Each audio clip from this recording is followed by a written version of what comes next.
கடந்த சனிக்கிழமையன்று தாவைக்க தலைவர் விஜய் பிரச்சாரத்தின் போது கரூரில் 41 பேர் உடல் நசுங்கி உயிரிழந்திருக்கிறார்கள்.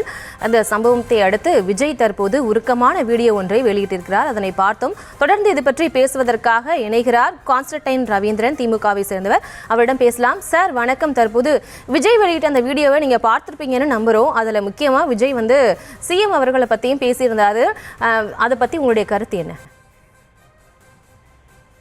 இதற்கு முன்னால் பன்னீர்செல்வம் அவர்கள் நடத்திய தர்ம யுத்தம் தான் ஞாபகத்திற்கு வருகிறது. அங்கே எழுதப்பட்ட கதைவசனத்தினுடைய ஒரு சோக காட்சி தான் விஜய்க்கு எழுதி கொடுக்கப்பட்டிருக்கிறது. விஜய் நல்ல நடிகராக அதை பெர்ஃபார்ம் பண்ணி இருக்கிறார் என்று தான் பார்க்க வேண்டியிருக்கிறது.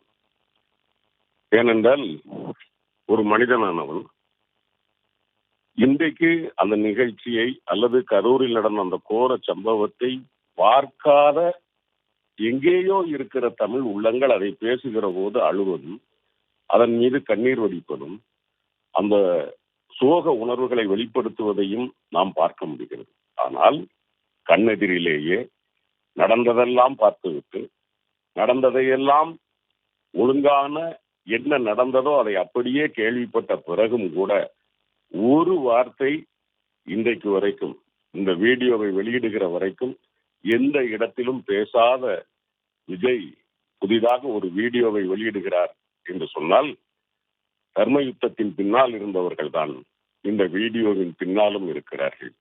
இதை நாடறியும், நாட்டு மக்கள் அறிவார்கள்.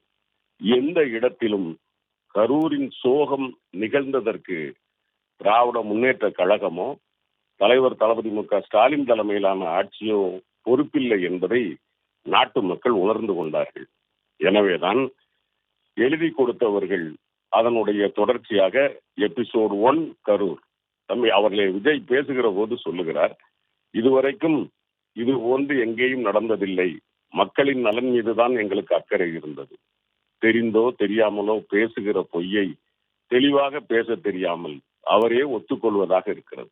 விக்கிரவாண்டியில் முதல் மாநாட்டில் 400 பேர் மயக்கமடைந்த நிலையில் இருந்து திருச்சி, நாகை என்று போன இடங்களிலெல்லாம் மக்களின் சோக குரல் கேட்டுக்கொண்டேதான் இருந்தது.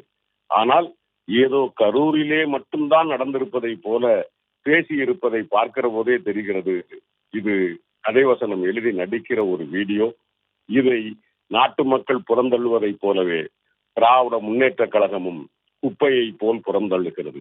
என்றைக்கும் தமிழ்நாட்டு மக்கள் எந்த இயக்கமாக இருந்தாலும் சரி, எந்த கட்சியை சார்ந்தவர்களாக இருந்தாலும் சரி, ஏன் கொள்கையிலே முரண்பட்ட கொள்கை எதிரிகளாக இருந்தாலும் சரி, ஒரு நிகழ்வு அவர்களுக்கு சோகம் நிகழுமேயானால் அதில் பங்கெடுத்துக் கொள்கிறவன் தான் திமுக காரனே தவிர, அந்த சோகத்தில் பலன் காண நினைக்கிறவன் திமுக காரன் இல்லை, திராவிட இயக்கத்துக்காரன் இல்லை.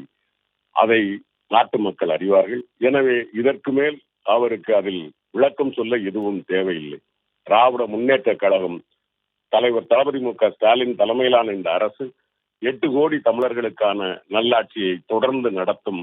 அதுதான் இந்த நேரத்தில் எங்களுக்கு தேவையானதும் கூட.